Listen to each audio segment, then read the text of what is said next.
Hello বন্ধুরা, বাবা সাহেব আম্বেদকর এডুকেশন ইউনিভার্সিটির বিএড 2024-26 সেশনের সেকেন্ড সেমিস্টার এক্সামের যে অফিসিয়াল নোটিফিকেশান, সেই নোটিফিকেশান কিন্তু ইউনিভার্সিটি তাদের ওয়েবসাইটে আপলোড করে দিয়েছে। এখন এই নোটিশটা আসার পরেই কিন্তু অনেকেই তোমরা চিন্তিত হয়ে পড়েছো। তার কারণ অনেকেই মনে করছো এই কম সময়ের মধ্যে কোনোভাবেই সিলেবাস শেষ করা সম্ভব নয়। যদিও বা থিওরি পেপারের জন্য সময় দিয়েছে, কিন্তু প্র্যাকটিকাম যে 15 থেকে 14 থেকে 15 দিন সময় দিয়েছে, এর মধ্যে প্র্যাকটিকাম লেখা এক প্রকার অসম্ভব। তাই একদল ছাত্রছাত্রী চাইছে যে কোনো কারণে যদি পরীক্ষাটা পিছিয়ে দেওয়া যায় বা কোনোভাবে যদি পরীক্ষাটা পিছিয়ে যায় তাদের কিন্তু ভালো হয়। আরেক দল ছাত্রছাত্রী যেটা মনে করছে যে পরীক্ষাটা যেহেতু ইউনিভার্সিটি ডেট দিয়ে দিয়েছে, তাহলে সেই ডেটেই যদি পরীক্ষাটা হয়ে যায় তাদের ভালো, কারণ তাতে তাদের সেশনটা তাড়াতাড়ি শেষ হবে এবং সেশন শেষ হলে তারা পরবর্তী পরীক্ষাগুলোর জন্য কিন্তু প্রিপারেশান নিতে পারবে। এর ফলে কী হয়েছে, বিএড 2024-26 সেশন সেকেন্ড সেমিস্টার দুটো গ্রুপে কিন্তু ভাগ হয়ে গেছে। তবে দুটো গ্রুপে ভাগ হলেও দুটো গ্রুপের কিন্তু একটা কমন কোশ্চেন আছে, যে পরীক্ষার ডেট কি কোনোভাবে চেঞ্জ হতে পারে, বা আগে কখনো কি এরকম ঘটনা ঘটেছে যে যেখানে পরীক্ষার ডেট চেঞ্জ হয়ে গেছে, বা পরীক্ষার ডেট কি কোনোভাবে চেঞ্জ করানো সম্ভব। এই সমস্ত প্রশ্নগুলো কিন্তু প্রত্যেকের মনেই থাকছে, আর এই সমস্ত প্রশ্নের উত্তরগুলো আমরা আজকের ভিডিওতে আমরা জানবো। তো ভিডিওটা শুরু করার আগে তোমাদের উদ্দেশ্যে একটা কথাই বলে রাখি, তোমরা যারা চ্যানেলে নতুন আছো অবশ্যই কিন্তু চ্যানেলটিকে সাবস্ক্রাইব করে রেখো। বিএড ফার্স্ট সেমিস্টার থেকে ফোর্থ সেমিস্টার সমস্ত রকম হেল্প, সমস্ত রকম নোটিফিকেশান, সমস্ত রকম আপডেট সবার আগে পাওয়ার জন্য। তো সকলকে রিকোয়েস্ট করবো অবশ্যই চ্যানেলটিকে কিন্তু তোমরা সাবস্ক্রাইব করে রেখো, এবং কোনো কোশ্চেন থাকলে, মানে কোনো সেমিস্টারে কোনো কোশ্চেন থাকলে, কোনো বিষয় অজানা থাকলে অবশ্যই কিন্তু কমেন্ট করে জানিও, আমি উত্তর দেওয়ার চেষ্টা করব। তো আজকে যেটা মেন বিষয়, সেই মেন বিষয়ে চলে আসি, যে সেকেন্ড সেমিস্টার তো ইউনিভার্সিটি এক্সাম ডেট দিয়ে দিয়েছে, এক্সাম ডেট কি চেঞ্জ হতে পারে? দেখো তোমাদের জন্য সেই কোশ্চেনটাই প্রথমে রেখেছি, যে আগে কি কখনো এরকম হয়েছে যে এক্সাম ডেট চেঞ্জ হয়ে গেছে? এর উত্তর হলো হ্যাঁ, আগে এরকম ঘটনা ঘটেছে। ইভেন এমন ঘটনাও ঘটেছে কোনো একটা সেমিস্টারে এক্সাম রুটিন দেওয়ার পরও দুবার কিন্তু এক্সাম রুটিন চেঞ্জ করেছে পরীক্ষার আগে, ইউনিভার্সিটি অফিসিয়ালি জানানোর পরেও কিন্তু চেঞ্জ হয়েছে। তোমাদের মধ্যে অনেকেরই ধারণা আছে যে ইউনিভার্সিটি যেহেতু অফিসিয়ালি জানিয়ে দিয়েছে কোন ডেটে পরীক্ষা হবে, তাহলে কোনোভাবেই কিন্তু ইউনিভার্সিটি ডেট চেঞ্জ করবে না, সেই ডেটেই পরীক্ষা হবে। এই ধারণাটা কিন্তু ভুল। আগেও কিন্তু এরকম হয়েছে যে যে ডেটটা ইউনিভার্সিটি জানিয়েছে সেই ডেটটা চেঞ্জ হয়েছে, এবং এমন ঘটনাও ঘটেছে যে প্র্যাকটিকাম পরীক্ষা চলছে, পরীক্ষা চলাকালীন, প্র্যাকটিকাম পরীক্ষা তার রেঞ্জে হয়, কোনো একদিনে হয় না, সেই রেঞ্জে চলাকালীন মধ্যখানে পরীক্ষা পোস্টপোন করতে হয়েছে, বাধ্য হয়েছে ইউনিভার্সিটি, মানে পরীক্ষা চলাকালীন মধ্যখানে পরীক্ষা বন্ধ হয়েছে। আবার এমন ঘটনাও ঘটেছে থিওরি পরীক্ষার 7 দিন আগে কিন্তু রুটিন চেঞ্জ হয়েছে। তো এই ইউনিভার্সিটি আন্ডারে কিন্তু যে কোনো মুহূর্তে যে কোনো ঘটনা ঘটে যেতেই পারে, সেই বিষয়টা কেউ কোনোভাবেই কিন্তু জানতে পারে না। তো এর যেটা তোমাদের বললাম যে এক্সাম ডেট কিন্তু চেঞ্জ হতে পারে, মানে এক্সাম ডেট আগে চেঞ্জ হয়েছে, তোমাদের বেলাও হতে পারে। তবে এক্সাম ডেট চেঞ্জ তো ইউনিভার্সিটির যে কোনো মুহূর্তে হুট করে ফেলতে পারবে না, কোনো ভ্যালিড রিজন ছাড়া ইউনিভার্সিটি কিন্তু এক্সাম ডেট চেঞ্জ করবে না বা করে না।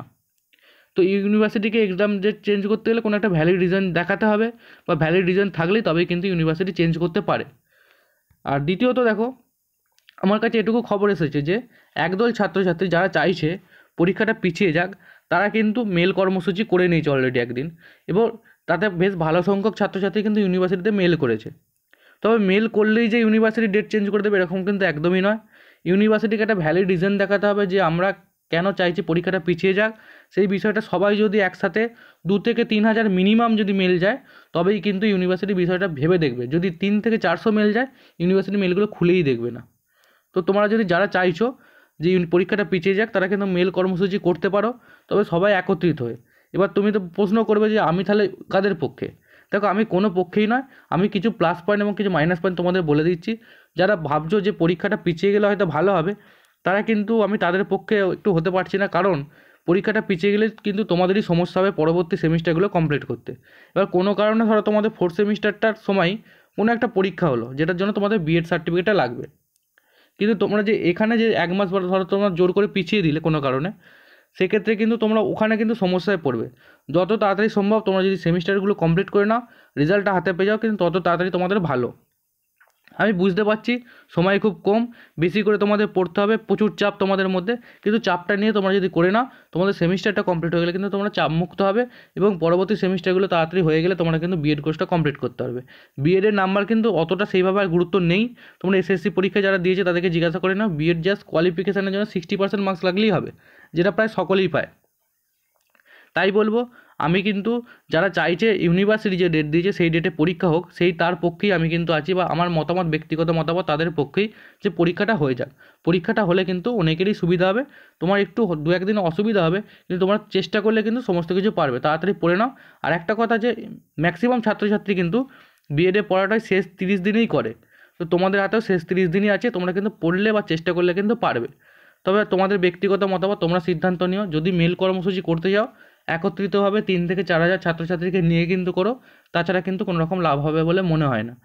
তবে আমার যেটা মনে হয়, ইউনিভার্সিটি যে ডেটটা দিয়েছে, যে ডেটটা আশা করি তোমরা প্রত্যেকেই পেয়ে গেছো, প্র্যাকটিকাম শুরু হবে 19 তারিখ থেকে এবং থিওরি পেপার শুরু হবে 1 ডিসেম্বর থেকে, বা 1 তারিখ ডিসেম্বরের 1 তারিখ থেকে। তো সেই অনুযায়ী কিন্তু পরীক্ষাটা হতে পারে, বা সেই অনুযায়ী পরীক্ষাটা হবে, এখনও পর্যন্ত সেরকমই ঠিক আছে। ইউনিভার্সিটি চাইছে তাড়াতাড়ি পরীক্ষাটা নেওয়ার, এবং ইউনিভার্সিটি তাড়াতাড়ি পরীক্ষাটা নেবে, কারণ তোমাদের সেশনটা অলরেডি ডিলে চলছে।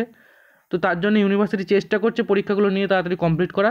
তোমরা যদি চাও, বাধা দিতে চাও, বা তোমরা যদি কারো মনে হয় যে আমরা পারবো না, মেল কর্মসূচি তোমাদের ব্যক্তিগত ব্যাপার, তোমাদের ব্যক্তিগত ক্ষমতা আছে বা ব্যক্তিগত রাইট আছে, তোমরা কিন্তু করতে পারো, কোনো অসুবিধা নেই। তবে মনে হয় না চেঞ্জ করবে।